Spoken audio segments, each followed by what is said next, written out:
ভাই খালি আপনি খাইবেন এই চিন্তা করেন কেন? দেশের 18 কোটি মানুষকে নিয়ে পাবেন না।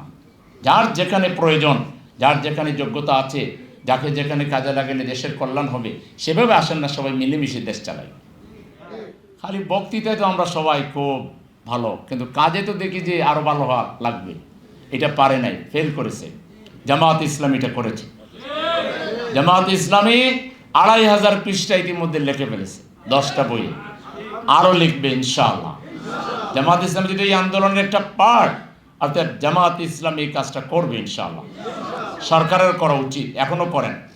একটা বড় হাসপাতাল বানানো হয়েছিল, পিজির মতো একটা হাসপাতাল, যেটা শুধু শহীদ পরিবারের লোকেরা আর আহত লোকেরা এখানে সব টাইপের চিকিৎসা এখানে নেবে।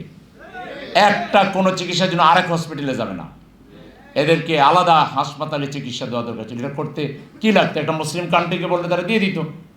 তুরস্কের মতো বা সৌদি আরবের মতো একটা রাষ্ট্রকে বললে যে তোমরা আমাদের একটা হসপিটাল বানিয়ে দাও, এরা একেবারে সম্মানের সাথে এটা করে দিয়ে দিত। তা পারলেন না কেন? এটা পারলেন না। এখনো করেন, সময় আছে, এখনো করেন, সময় আছে। এরপরে আপনারা এসেছেন ওই পূর্বের ধারাবাহিকতা মেনটেন করে কয়েকদিন ক্ষমতা ভোগ করে চলে যাওয়ার জন্য না। 6টা কমিশন গঠন করেছেন, তারা রিপোর্ট দিয়েছে। এটার মতামত রাজনৈতিক দলের কাছে চান, আপনারা বলছেন ওয়েবসাইটে দিবেন, ওয়েবসাইটের কথা ঠিক রাখবেন, ওয়েবসাইটে দিবেন। কে কি বলল? এই সংস্কার আপনাদেরকে করতেই হবে। সংস্কারের দায়িত্ব যদি অন্যের গাড়ি দিয়ে যান, ইতিহাসের কাঠগড়ায় আপনাদেরকে দাঁড়াতে হবে। আপনার কোনো রাজনৈতিক দলের কথায় ক্ষমতায় আসেন নাই, 18 কোটি মানুষের সমর্থনে ক্ষমতায় আসছেন। সংস্কার অবাস্তবায়িত রেখে ক্ষমতা থেকে বিদায় নেওয়ার অর্থ হলো আপনাদের সমস্ত কার্যক্রম মাটির সাথে মিশে যাওয়া। আপনারা যত দ্রুত পারেন করেন, এর মানে এটা না যে আপনারা বছরের পর বছর ক্ষমতায় থাকবেন। আপনারা যেটা বলছেন এই বছরের ভিতরে না হলে আগামী বছরের জুনের ভিতরে, দ্যাটস ওকে। আপনারা এর সময়ের ভিতরে সংস্কার বাস্তবায়ন করুন, 100% বাস্তবায়ন করুন। এরপরে আমাদের নেতা বলে গেলেন লোকাল নির্বাচন কেন আগে দরকার? এই জন্য দরকার, এখন মানুষ কোনো সার্ভিস পাচ্ছে না। আর সেই সাবেক সরকারের এক্সটেনশন আর নতুন দোসররা মিলে যে পরিমাণ ঘুষ বাণিজ্য শুরু করেছে, চাঁদাবাজি শুরু করছে, মানুষের না বিশ্বাস, মানুষের আয় নাই, পেটে ভাত নাই, সে বাজার করতে পারতেছে না, আবার একটা টুকটাক সার্ভিসের জন্য যে তাকে অনেক টাকা খরচ করতে হচ্ছে, এটা কেন হবে? আর স্থানীয় নির্বাচন আগে হইলে নিউট্রাল গভর্নমেন্টের আন্ডারে হলে সমাজের এমন কিছু মানুষ আছে সৎ এবং যোগ্য, তারা রাষ্ট্র পরিচালনা, লোকাল গভর্নমেন্ট পরিচালনায় তারা ইনভলভ হবে। সরকারটা ব্যালেন্সড একটা সরকার হবে। আর না হলে আপনারা যারা চাচ্ছেন না স্থানীয় নির্বাচন, একটা লেখছে বাঁশের কেল্লায় একজন লেখছে যে আপনি হইতে চান দলের পক্ষ থেকে এমপি, আপনার বউরে বানাইবেন উপজেলার চেয়ারম্যান, শালিরে বানাইবেন ভাইস চেয়ারম্যান অথবা শালা অথবা শালিরে, আর প্রথম বড় চামচারে বানাইবেন হইল ইউনিয়ন চেয়ারম্যান, আর ছোট চামচারে বানাবেন হইল মেম্বার। আমি আর মামু বৈশা ঘরের ভিতরে বৈশা সব খাইবেন, জাতি কিছুই জানবে না। এটা হবে না। এটা নির্দলীয় নির্বাচন, এটা নির্দলীয় নিরপেক্ষ সরকারের অধীনে হইলে দেশের সাধারণ জনগণ, যাদের মধ্যে মেধা আছে, বুদ্ধি আছে, সম্পদ আছে, মানব সেবা করতে চায়, এই ধরনের লোকেরাও তারা পাশ করবে। আর দলীয় সরকারের অধীনে হইলে কোনো নির্দলীয় লোক এখানে পাশ করে আসতে পারবে না। এজন্য আমরা কিন্তু আবেগের কারণে বলতেছি না, আমরা দেশটা চাই দেশের জনগণ চালাক। আমাদের ক্ষমতায় যাওয়ার এত তাড়াতাড়ি কোনো আমাদের ক্ষমতা না হইলেও আমরা জনসেবা করতে পারি। আর ক্ষমতা হইলে আমরা ক্ষমতায় যেতে চাই কেন? দুর্নীতি বন্ধ করার জন্য। দুর্নীতি বাংলাদেশের 1 নাম্বার ক্যান্সার। এই ক্যান্সারের সাথে জড়িত রাজনীতিবিদ এবং রাজনৈতিক দলগুলোকে বাংলাদেশে কলাপস করে দিতে হবে। কোনো দুর্নীতিবাজরা বাংলাদেশে আর এমপি হইতে পারবে না, মন্ত্রী হইতে পারবে না। এইসব দলের রাজনীতি বাংলাদেশে চলবে না। একদম বিশুদ্ধ হয়ে তওবা ইস্তেগফার করে বলতে হবে যে আমরা জীবনে দুর্নীতি করব না। একদম ইশতেহারে ঘোষণা দিতে হবে, আর এখন বাস্তব আমলেও প্রমাণ করতে হবে। শুধু মুখের কথায় আর চিরা ভিজবে না। বোঝা গেছে কিনা? সেজন্য আমরা চাই, আমরা ক্ষমতায় যেতে চাই কেন? জামাত ইসলামের হাতে ক্ষমতা দেন, 5 বছরের ভিতরে যদি দুর্নীতিকে সমূলে আমরা নির্মূল করতে না পারি, কিয়ামত পর্যন্ত আর আমাদেরকে ভোট দিয়েন না। দুর্নীতি, চাঁদাবাজি, টেন্ডারবাজি, সন্ত্রাস, এগুলো আমরা একেবারে সম্পূর্ণ শেষ করে দেব। তাহলে দুর্নীতিবাজদের কী হবে? দুর্নীতিবাজ, চাঁদাবাজ, টেন্ডারবাজ, সন্ত্রাসী এদের সাথে আমরা পরামর্শ করব, এদেরকে খুঁজে যতদূর পারা যায় বাইর করে বিকল্প ব্যবস্থা করে দেব। দুর্নীতির পরিবর্তে ব্যবসা করবে, চাঁদাবাজির পরিবর্তে ব্যবসা করবে, তাদেরকে বিনিয়োগের জন্য পয়সা দেওয়া হবে, তাদেরকে কর্জা হাসানা দেওয়া হবে, জাকাত থেকে দেওয়া হবে, নন রিফান্ডেবল ফান্ড থেকে দেওয়া হবে, লোন দেওয়া হবে, যা পারে তারা নিয়ে ব্যবসা বাণিজ্য করে সুন্দর করে খাবে, কারো কাছে মাথা নত করবে না। এখন তো ওই নেতার কাছে মাথা নত করে থাকতে হয়, দলের পূজা করা লাগে, দলের চামচাগিরি করা লাগে, তখন মাথা উঁচু করে এক আল্লাহ ছাড়ার কারো কাছে মাথা নত করবে না। আমরা সেই ব্যবস্থা করে দিব। এর মানে দুর্নীতিবাজদের আমরা ব্রাশ ফায়ার করে মাইরে দিব তা না। এই দুর্নীতিবাজ বানাইছে যারা, এটা চিহ্নিত হইলে এদের বিচার করে আমরা এদেরকে ফাঁসি দিব। কিন্তু যারা পরিস্থিতির শিকার, এদের একজনের গায়ে হাত দেওয়া হবে না। এদেরকে বুঝে শুনে আল্লাহ বানাই দেওয়া হবে, ভালো সৎ ব্যবসায়ী বানাই দেওয়া হবে, যুবকদের হাতে তাদের ব্যবসা তুলে দেওয়া হবে, কাজ তুলে দেওয়া হবে। এরা হবে দেশের স্বাধীনতা সার্বভৌমত্বের প্রহরী। সীমান্তে আমার লোকদেরকে বারবার হত্যা করা হলে সীমান্তে আমার যুবকেরা প্রতিরোধ গড়ে তুলবে, কয়েকদিন আগে যেভাবে গড়ে তুলেছে। বাংলাদেশের 18 কোটি মানুষের প্রত্যেকটা হবে যোদ্ধা। আমরা আমাদের দেশ রক্ষায় জীবন বাজি রেখে আমরা কাজ করব। জামাত ইসলামীর হাতে একবার দেশ না আসা পর্যন্ত দেশ কিভাবে কল্যাণ রাষ্ট্র হয়, মানবিক রাষ্ট্র হয়, দেশ কিভাবে একটা সামগ্রিকভাবে ইনক্লুসিভ রাষ্ট্র বলতে কি বোঝায়, এটা প্র্যাকটিক্যালি না দেখা পর্যন্ত মানুষ বুঝবেই না। কিভাবে প্রত্যেকটা মানুষের কাজে লাগানো যায়, সমাজের প্রত্যেকটা শ্রেণীকে কিভাবে মূল্যায়ন করা যায়, এটা শুধু ইনশাআল্লাহ জামাতের হাতে দেশ আসলেই আমরা দেখাইতে পারব।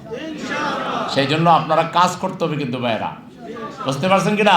আর ইনশাআল্লাহ মাশাআল্লাহর উপরে বসে থাকলে হবে না, ইনশাআল্লাহ মাশাআল্লাহকে ময়দানে নিয়ে যেতে হবে। ব্যাপক দাওয়াতের কাজ করবেন। কেমন? প্রতিদিন 10টা মানুষকে ইসলামের দাওয়াত দিবেন, প্রতিদিন 10টা মানুষকে দুর্নীতির বিরুদ্ধে তাদেরকে সচেতন করবেন। মানুষকে বলবেন দুর্নীতিকে না বলতে শিখুন, চাঁদাবাজকে না বলতে শিখুন, সন্ত্রাসীকে না বলতে শিখুন, ব্লেম গেমকে না বলতে শিখুন। দেখছেন কি মজার ঘটনা, এক মিডিয়া আসছে, মিডিয়াওয়ালারা দেখছেন আপনারা, কয় যে এটা দুঃস্থাপায়িত শিবিরের উপরে। আচ্ছা দেখেন, এখনো যদি মানুষের চিন্তা এরকম হয় তাহলে ভবিষ্যৎ কি? মিডিয়ার সামনে আর এটা বলতেছে সিনিয়র নেতা আর তার নেতাকে কইতেছে শিবিরের উপরে চাপাইতো, শিবিরের উপরে চাপাই। কি মজা শিবিরের উপরে চাপানো। জাতি এখন আর বোকা না মিয়া ভাই, এত বোকা না। জাতি এখন অনেক সজাগ, অনেক সজাগ। জামাত শিবিরের উপরে দোষ আওয়ামী লীগ কি কম চাপাইছে? ট্রাক অ্যাক্সিডেন্ট করলে মরলে কই ট্রাকের ড্রাইভার জামাত ইসলাম, আর নাইলে ড্রাইভার না হইলে হেল্পার জামাত ইসলামী। যা কিছু ঘটতো তার জন্য সব জামাত ইসলামী। ওই যে রাখালের গল্পের মতো, রাখাল শিয়াল শিয়াল বলে না, বাঘ বাঘ বলে যে চিল্লায়, 2-3 দিন লোক আসার পরে দেখে যে এই তো আনট্রাস্টেড। এরপরে রিয়েলি একদিন বাঘ আসলো এবং রাখালকে খেয়ে ফেললো, মানুষ আসে না যে এই বেটা আনট্রাস্টেড। ঠিক তেমনি জামাত শিবির বললে যে তসবি জপতেছেন, হাসিনা কিছু বাকি রাখে নাই, নতুন করে আর পাগল সাজিয়ে না। পুরাতন পাগলেরই বাত নাই, নতুন পাগল সাজতেছেন। হ্যাঁ, লাভ হইব না, লাভ হইব না, লাভ হইব। শুদ্ধ হয়ে যান, সবাই শুদ্ধ হয়ে যান। রাজনীতিবিদ, ছাত্র সংগঠন সবাই সঠিক কথা বলুন। ভুল যদি আমার হয়, শিবির যদি ভুল করে, আল্লাহর কসমকে বলছি, জামাত যদি ভুল করে, শিবির তথ্য প্রমাণ থাকে 100% বলেন, আমরা গোটা জাতির কাছে মাফ চাইব।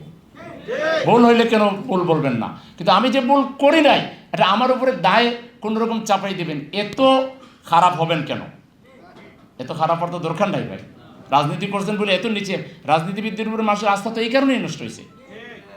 মিথ্যা বলা ছাড়েন, মিথ্যা প্রপাগান্ডা বন্ধ করেন, রাজনীতির মতো করেন। রাজনীতিটা উন্নত বিজ্ঞানের নাম। রাজনীতিবিদরা হলো বড় বিজ্ঞানী, রাজনীতিবিদরা হলো জাতির কর্ণধার। এরা বড় মনের অধিকারী হবে, এরা পরোপকারী হবে, এরা সেবক হবে, এরা নিজের স্বার্থ ত্যাগ করে জনগণের জন্য কাজ করবে, নিজের বাপের পকেটের টাকা ব্যয় করে রাজনীতি করবে। রাজনীতি কোনো ব্যবসার নাম না। রাজনীতিকে যারা ব্যবসা হিসেবে গ্রহণ করেছেন আর এর ইবাদত যারা করতেছেন, এই ব্যবসা বাংলাদেশে অচল। রাজনীতি আর বাংলাদেশে ব্যবসা হবে না।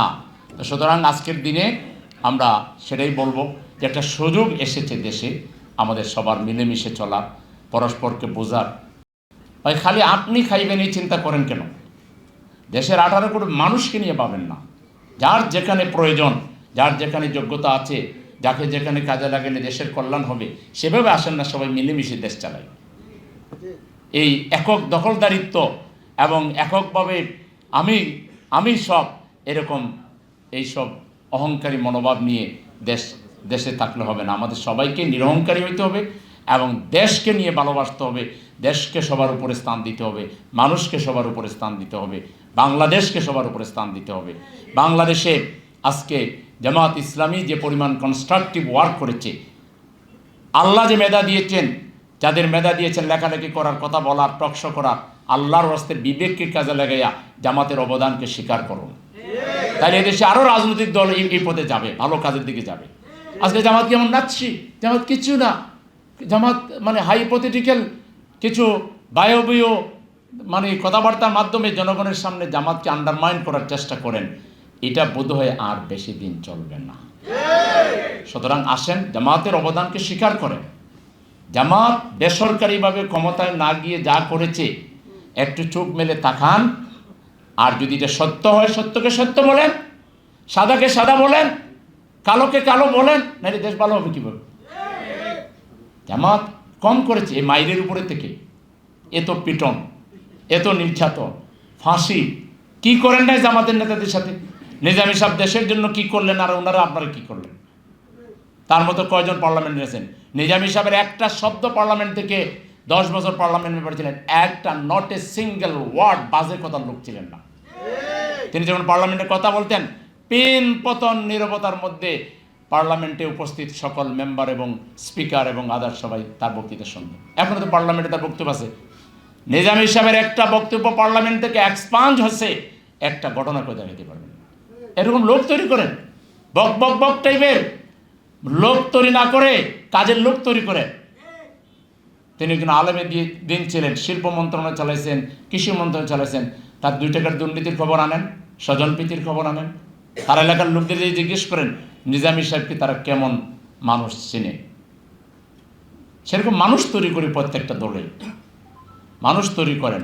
জামাত ইসলামীর নেতা সেই পাবনারই আরেকজন মাওলানা আব্দুস সোবহান রাহিমাহুল্লাহ, একজন ইউনিয়ন চেয়ারম্যান থেকে 5 বারের পার্লামেন্ট মেম্বার, এমএনএ ছিলেন, পাকিস্তান জাতীয় পরিষদের মেম্বার ছিলেন। দেখেন যে ওনারা কী করেছেন এমপি হয়ে।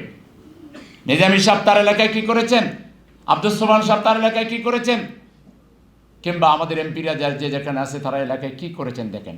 পেরেছেন কেন? তাদের মধ্যে সততা ছিল, তাদের মধ্যে আল্লাহর ভয় ছিল। এই জন্যই আপনারা আসতে দিতে চান না যে এটা আসলে আমাদের খাওয়া বন্ধ হয়ে যাবে।